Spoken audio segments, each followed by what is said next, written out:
Welcome to the Strategic Project Leader, where we help you leverage strategic project management so you can achieve your goals.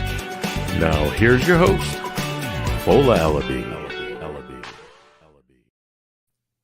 Hello, good morning, and welcome to another episode of Strategic Project Leader, where we help you achieve your goals to go further, faster in business and beyond. We leverage strategic project management to help you move faster and move further. I'm your host, Fola Alabi, your business and transformational leadership expert, a keynote speaker, and a consultant. Today, I have my producer, a leadership expert, Jay Francie. How are you today, Jay? I am very good, my friend. How are you? I'm doing awesome today. It's definitely a wonderful one because we're talking about something really, really special and actually close to my heart as well, risk management. And we have like a wonderful guest who has like done a lot of work in the industry, and we're going to be talking about that. So can we just welcome a guest today, Joseph Jordan? Hi, Joseph. How are you doing? Oh, good morning. I'm doing fine. How about you, Fola? Oh, I'm doing great. It's so great to have you today because, we're going to be diving deep and talking about risk management. So, when we think about risk, how exactly do we apply this and where does this come into mind? I know when we think about project management, there are different layers to it. But when I think about risk management, where exactly and how do we tackle risk from the start? Well, first of all, I'd like to say I believe risk management is one of those disciplines that is not very well taught and not very well understood and not treated in many environments. I think if our listeners get anything out of today's discussion, I hope it's that risk management really needs to be not considered a separate discipline that's tacked on to a project later on. It is something that must be baked into the planning. So anything that could take away from your scope, delay your schedule, cause you cost overruns, those are risks, and you have to consider them right at the beginning. It's not something you can do once the project has started. Fantastic. And one piece that I want to know, I want to just get this off from the start. When we think about risk, a risk is any event that could positively or negatively impact your project. And I always tell everyone that when you think about a project, your goals and you need a change, whatever it is that you're trying to accomplish, that's got a start and an end and resources involved with that. You can pretty much think about it as a project. So when you're trying to manage risk, that means it's something that there is a probability that it could actually happen and there is a form of impact that could actually happen. I want us to think about this from the positive perspective now, Joseph, because risk could also be positive. How could people leverage, the risk is actually coming and make the best use of it? Well, obviously, it depends on the industry, it depends on the scenario. As project managers, at least in my field of influence, a lot of PMs don't really have a lot of control over many aspects, especially like the budget, for example. So project managers, the main resource that they usually have the most responsibility for and the most impact on is time. So if in that case, if you can find ways to save time on the project, that will reduce risk later on in the project. Another way where you can build on positive is reduce ambiguity. I feel that ambiguity is a very major cause of risk, especially in contracts, vendor agreements, things like that. So if you look at all your agreements and you remove any ambiguity so that the parties know exactly what's expected, then that's also a way that you will positively impact your project and it'll have much greater chance of success. I know we talk about ambiguity. It's one piece that every project definitely has because a project is something that a lot of the time you have never really dealt with a similar type of issue before, right? It's like, Mhm. okay, we want to build a skyscraper, whatever that is. And so what are the risks involved? How exactly, would a project manager then take that piece and say, I know there's a risk that things would definitely go wrong, but how can we then ensure that we can increase the probability of success? Because what I found, for instance, in projects I have managed this, project managers come on board and they're given a project. However, it's all about I have the project charter signed off. I want to go off and build, gather requirements, just start doing stuff. And then they forget that they need to ensure that risk actually identified from the get go. So, how exactly, because I know you are a leadership mentor and you mentor a lot of project managers as well. How do you get them to understand how important it is to manage risk, especially when we're initiating a project? Okay. Well, you'll find a consistency in what I discussed today, and that I'm going to come back to time and schedule most of the time. So again, uh, you mentioned building a skyscraper. When you're talking about construction projects, I think in those cases, that industry, they pretty much know what to expect during when they're building something. They know a lot of they know a lot of the risks up front. They know how to mitigate them. I don't even know if they even consider that risk management. It's just part of the process of doing the building. If you're in a project where it's less known what the outcome is going to be, then the risk is higher, the ambiguity is higher. But one of the main things is, again, time. It has been shown again, especially Doug Hubbard. He did the book Why Risk Management is Broken, and he speaks about this. He says that one of the greatest risks is the duration. For example, software projects. One of the greatest risks of a software project is the longer it goes, the more chance there is that it's going to be canceled because it just is not meeting what the sponsors had intended. So you have to divide the time up. You want to do it in phases. You want to have milestones. You want to plan to those milestones, and in that way, you reduce the chance that that risk is going to disrupt it and possibly cause the project even to be canceled. Yeah, I love that piece about, the duration and the time. But another piece that I also think about is even from the beginning, because when we talk about initiating a project, we're talking about what are the steps that needs to be taken right at the start. Project managers need to understand that there are likelihoods that things will definitely go wrong. However, I ask the question, what exactly is the risk appetite, even of the overall organization? How much risk are they willing to take on?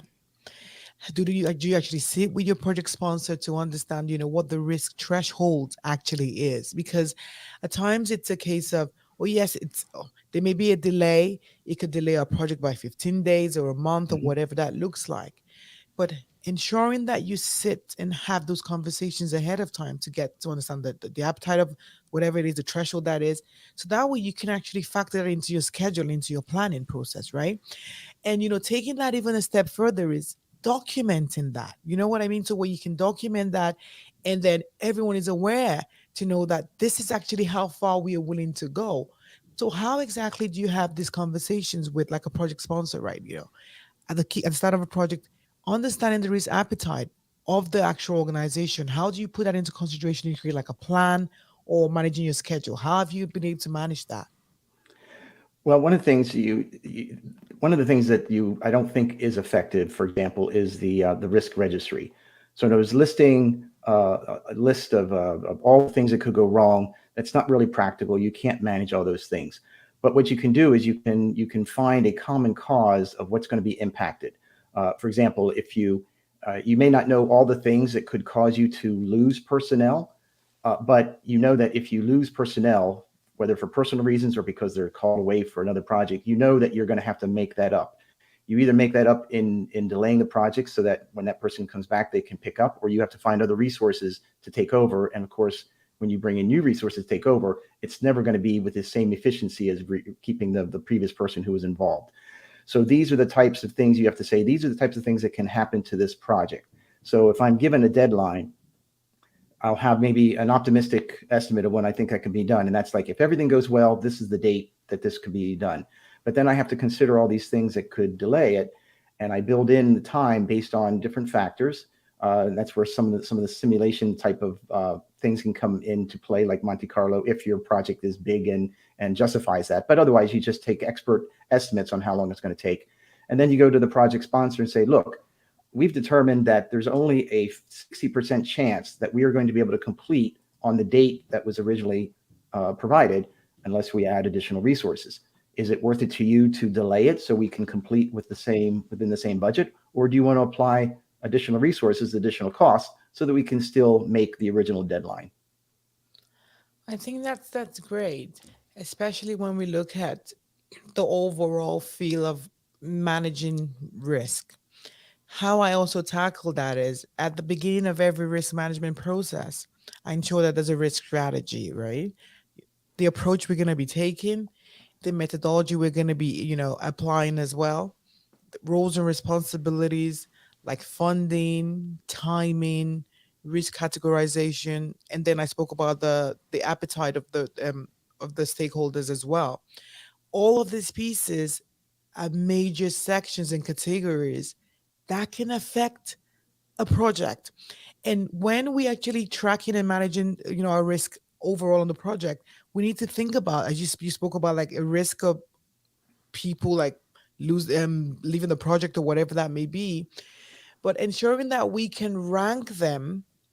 It makes it even way easier because we can never manage all of our risks during the project. So how do you like mentor your project managers in areas of like risk ranking?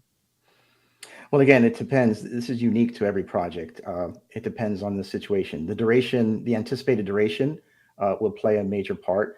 The amount of the resources, the magnitude. Are we talking hundreds of dollars, thousands of dollars, millions of dollars? The higher you get up in the cost, is the cost based on supplies? What is the chance that the supplies are going to go up in cost? Uh, and these are things that change over time also. So in others, for example, if I can go down this rabbit hole a little bit more, in 2020, probably inflation was not one of the considered risks. In other words, they say, well, this project's going to go on for 2 years.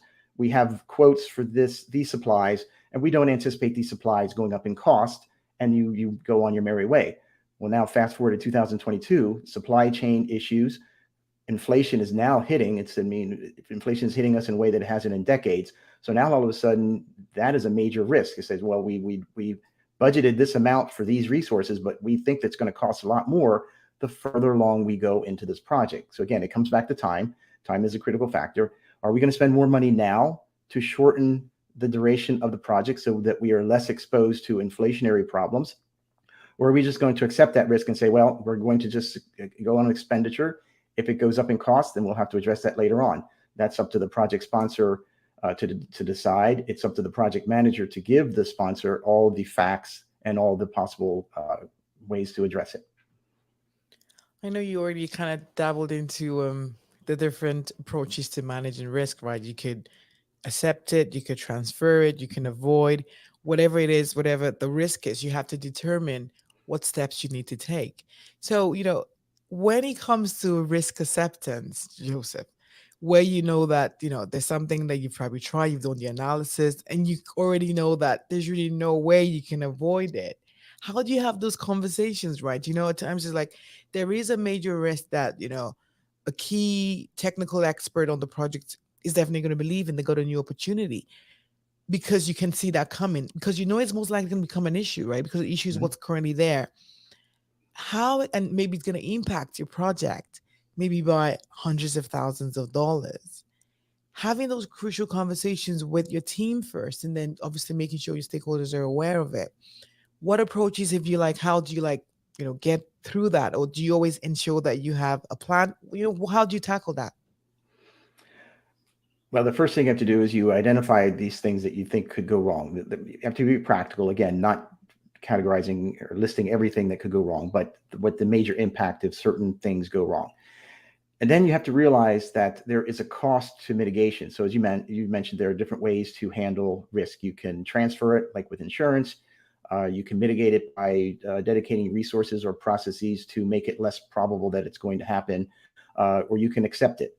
Uh, you must make sure that whatever mitigation or transfer methods you choose to do does not cost more than what the negative impact is if the risk occurs.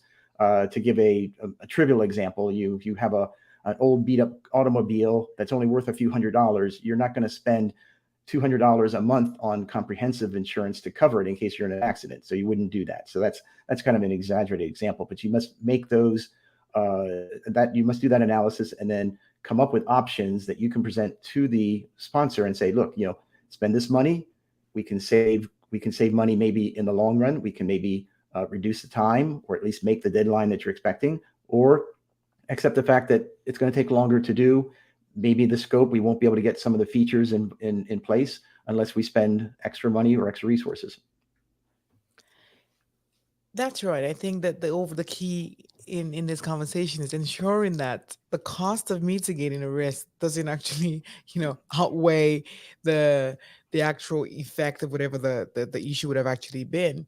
But at times there are situations where the cost of it may be higher, like if it's something that has to be regulation, right? There's a risk that a regulatory requirement is going to be coming up. It's going to probably cost you way more. For instance, we talk about ESG. Everyone has to be sustainable, and we have to ensure that whatever we're doing is in line with whatever regulation that we currently have. And so it definitely may cost us more. But at this particular junctions, we have to make those decisions as to these are the steps we need to take now, and it's going to cost us more, but we need to be compliant. But we need a social license to operate, because think about what our customers would actually think about us. From that perspective, we may need to just pay more money, or maybe we could actually share the risk, right? You get someone else to say, okay, guess what? Let me buy some carbon credits, whatever that is. But we can share that risk and make it better, because I'm trying to make people also start thinking about it from the perspective of risk management is not always like doomsday, right? Goodness, it's kind of happening. How do I deal with it? But you can put together some strategies way ahead of time, like when we're starting off our projects, to ensure that there are plans in place and there are steps in place to ensure that the actual goals that we are trying to achieve is actually then possible. So if I go a little bit deeper then, when we look at exploiting on our risk, again, trying to look at it from the positive perspective, an opportunity actually arises, and then you've weighed the costs, you've done all of that. You now know that for sure it's possible, for us to get something positive out of this. What are the steps have you actually taken? Is it just based on just your analysis, or are there specific tools that you use to like do your analysis, or do you just, what exactly do you do? Well, you've given an awful lot there to process. I would like to go to an example, because you were talking about sustainability and Yeah. sharing the risk and things like that. A lot of this is strategy that probably would be above the level of an actual individual project manager. These are things that would be at the PMO level, or even at the executive organization level. For example, if you're working on a project and you determine, well, this project, we can complete it on time, within budget, we'll get what you're done. But have you considered the impact that it's going to affect other things outside the project that would be negatively impacting on the organization? And then someone above the level of the project manager has to say, oh, that's right. So let's consider what our options are. Are we going to stop that project because it's going to end up doing more harm than good? Are we going to maybe apply additional resources so we can do things differently, so it will be less of a negative impact on other parts of the organization's sphere of influence? Or are we just going to accept this and go on, and then we'll figure it out later on? So these are all different options to do. But again, it goes a little bit above what the actual project manager is able to do within their own realm. Again, the most you can do as a project manager is identify these things, do the analysis, get input from all your experts on the team, and then take these observations and possible options to the executive sponsor to handle. Let me ask you a question then. So when we're talking about doing this, it's based on communication. And as the project manager, a lot of times they are not the leader of the organization. So how important is it to focus on communication, and what tips do you have that we can talk between departments and still get our point across? Well, that's an interesting point. I'm glad you brought up communications, because often when I talk about project management or program management in a more generalized term, I do say that we have so many tools and resources out there. We talk about scope and work breakdown structure and all these things, but success depends on two things. That's persistence and communications. Communication with the stakeholders. When something goes wrong, you have to communicate it to the stakeholders right away, both in terms of you need to let them know that something's happening, or you may need to go to them because they need to take action. And this goes back also to a comment I made earlier about ambiguity. So communication is often one of the risks of communication is ambiguity. If you say something and it's misinterpreted, then that causes more problems. So I believe in what I call the TCP handshake type of communication. In other words, especially if it's very important communication, you tell a stakeholder, this is what's happening, this is what needs to be done. That person, then you expect that person to acknowledge and come back and say, this is what I understood, you understood, this is what you said, this is what you expect me to do. And then you go back and say, that is correct, that's exactly what I said. Or you go back and say, no, there was a misunderstanding, let's try again. So the onus is on the person starting the communication, which in most cases is going to be the project manager. So even if the stakeholders they're not understanding because they're not listening properly, or they're double guessing you, those are all risks that you have to contend with. But in the end, it's the project manager's responsibility to make sure that all the communications are properly understood and are followed through. No, that's a great point. So as the project manager, do you find it to be your responsibility to set up the cadence of communication? So are we doing in-person meetings, say once a week? What type of communication do you recommend? Wow. Okay. I struggle with that, and I've been struggling it for years. In the beginning, I tended to over communicate. I thought, oh, if I tell everybody everything they need to know right up front, then we're good to go. And then I found that people weren't reading everything. So my lengthy emails were useless. Then I would say, okay, well, now I'm going to go with one short email on each separate topic. And that's successful to a certain extent. And then you lose scalability, because then you're getting too many emails, and they tend to say, oh, it's another email from Joseph, I can ignore that one. So I'm myself, depending on the situation, I'm not a big fan of so many regularly scheduled meetings. I believe more in ad hoc meetings as needed, with a pure scope that's clearly defined. This is the scope of this meeting. This is what we're going to cover. We're going to resist any attempts to wander off into other discussions. We need to hold it onto this one. If that is an important discussion, we'll schedule that for another meeting. But yeah, you're right. The cadence is so important. I understand in big projects, it probably is not possible to avoid some of the regularly scheduled meetings. Those should usually be meetings for higher ups who are not involved in the day-to-day operations. Once a week, they're getting a status, once a month, whatever, depending on the project. But when you're talking about your team and very close stakeholders, then you should minimize the meetings to ad hoc and find other ways to communicate. Email can be problematic. Maybe you have a portal. Chat can be very useful for immediate things. So again, the communication method also depends on the urgency. Use a phone call if it's very urgent. Use text if it's less urgent, but you need to know something right away. And an email if it's important, but it's not urgent that you know right away. It also depends on the style of communication that the stakeholder wants to communicate in. Some feel comfortable in email, some want it in person versus a phone call.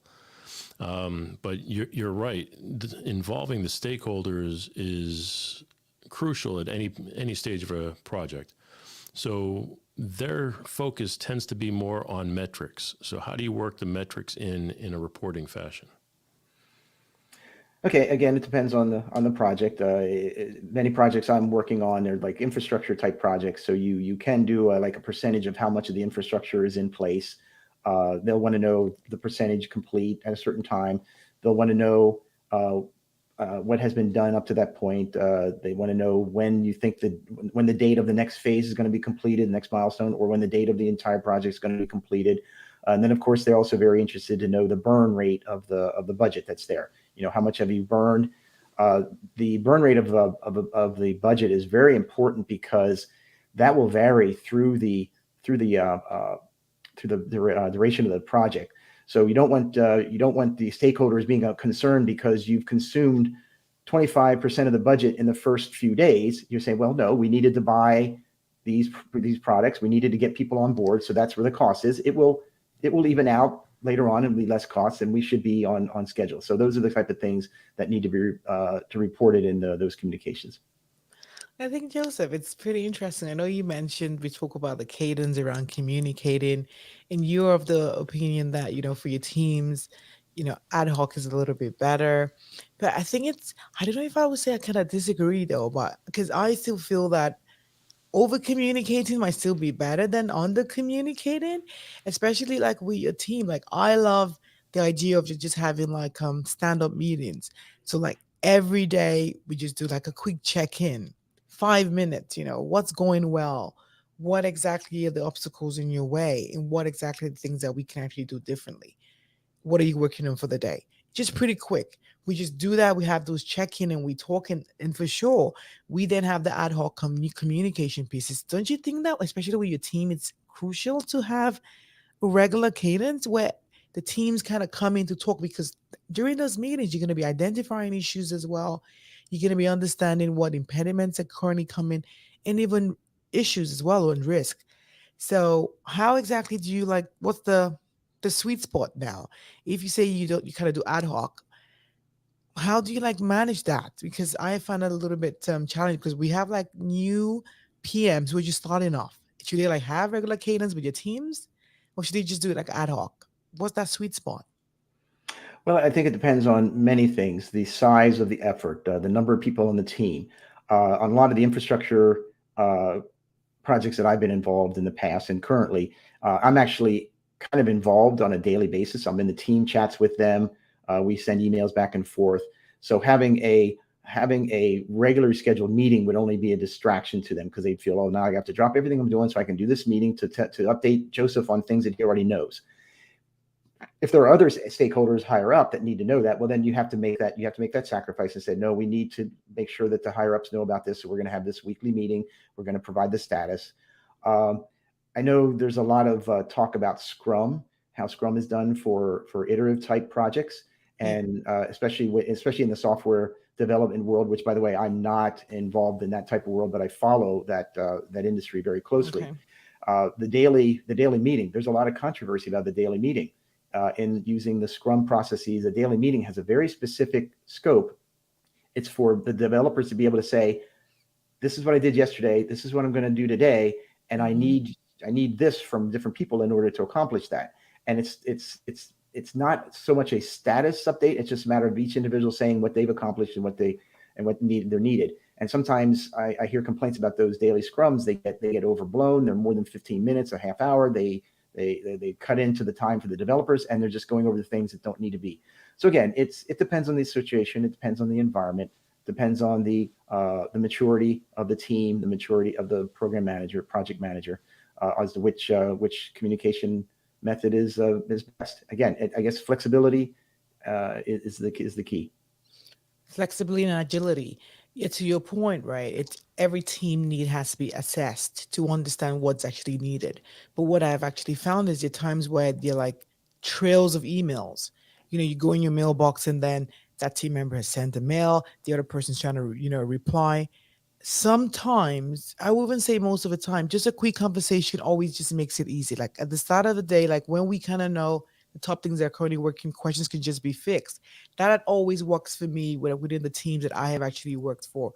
But as a project manager, as a leader who wants to set the bar really high, it's extremely important you understand the needs of your team, being able to like come back and get whatever questions that they have and give them feedback.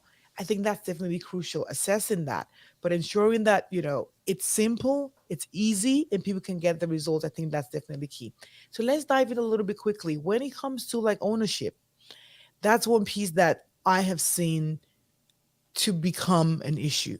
We could have a lot of risk identified on a project. However, who takes ownership of it? The PM, we know, is overly accountable Yes. to ensure that the product is actually managed and delivered. But one major chit that PMs don't actually realize is that you can actually assign owners to different risks, especially when you have subject matter experts and things that are really technical. That way you are able to, pass on that responsibility, and then even get that piece actually resolved. So how do you actually use the risk ownership piece, or do you like manage all of your risk process on your own? How do you do that? Again, it depends on the size of the effort. If it's a larger effort, obviously you have SMEs, subject matter experts that are going to be more knowledgeable and more able to take care of some things as usual. So there are risks that you can delegate down to that level. Although, like you said, the project manager is ultimately responsible. For example, again, I'm involved in infrastructure type IT, information technology infrastructure type things. Like say maybe we have to do an upgrade of all the routers in a building, for example. And one of the risks is about the once you receive the devices, are the devices, do they work properly? Do they have the right firmware installed on them? Do they have vulnerable free software installed on them? So I would delegate that risk down to the technicians themselves and say, look, you figure out if these devices are ready to go or not. That's your thing. You report back to me. If they're ready to go, then we will proceed to the next step of starting to integrate it into the system. So in those cases, yes, you would definitely delegate that down. Also, I think most projects nowadays and most organizations, you depend on outside organizations, but sometimes it's loosely called a program management office, or maybe just other organizations in the organization itself. For example, if I have procurement that needs to be done, I need to buy certain things. I'll go to the procurement people. I'll say, I need, this is what I need. These are requirements. This is the device I need. Well, just by definition, I've now transferred the risk to them of coming up with the best priced item that's going to meet the requirements. They have the expertise. They know which vendors to go to. They know how they can negotiate. They get multiple price points. They try to get the best price points. So it's kind of like a de facto transfer of the risk. I don't know if I would actually have that written down in a risk, in my risk strategy, but it's something that is done during the course of the project itself. Wow, that sound means it's time for project lifestyle. How do we apply project management in business and even beyond that? When we think about risk management today, I want to challenge everyone listening to me today to understand that as a risk is anything that could positively or negatively impact whatever goals you have, or whatever needed change you have. You need to think about it and think about it differently. Are you identifying what those events could actually be? Are you ensuring that you understand what the implications are as well? Are you putting strategies in place to ensure that whatever it is stuff that you can actually deal with? So let's bring that home. In your personal life, do you have a personal project, or do you have issues with your partner, your spouse, whatever that is? How are you identifying things that could push things and derail whatever the goal actually is? Do you want to ensure that you are escalating that piece? It's something that you're having conversations. We talked about communication. Communication is absolutely critical, especially in your personal life. Think about this and think about this critically. Once there is something identified, you need to communicate that within the bigger picture. Call your partner, talk about the kids, ensure that everyone knows what exactly is coming. And together, you all can come up with a reasonable solution. You guys can decide, are we going to like share this risk, or are we going to like transfer it, whatever that is. And I'll give an example. When interest rates were, we had like the Bank of Canada was going to be increasing interest rates. This was a major risk when it came to our mortgage at home. We had to sit back with my husband. I said, what exactly are we going to do about this? We have investments, we have things. So we had to come up and decide on the strategies that we're going to take to ensure that we could actually mitigate that when that happened. But the question is, are you having those conversations? It is absolutely important to ensure that communication, it's a full loop, right? Where you capture whatever it is, capture the risk and talk about it and create a plan to ensure that it can actually be resolved. You got this. Now back to Joseph. I want you to just give us, just for us to wrap up now, what are the key takeaways that you want our audience to take away today from today's conversation? What are those top three strategies that you use when it comes to risk management? Can you actually just share that with us?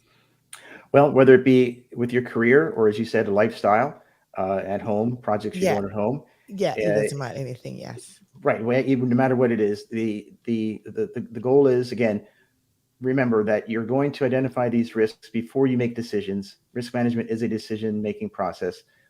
If the risk is too high, you should not take on the project. If the risk is worth it, you make a conscious decision. Say, yes, this risk is worth it. I'm going to take this risk.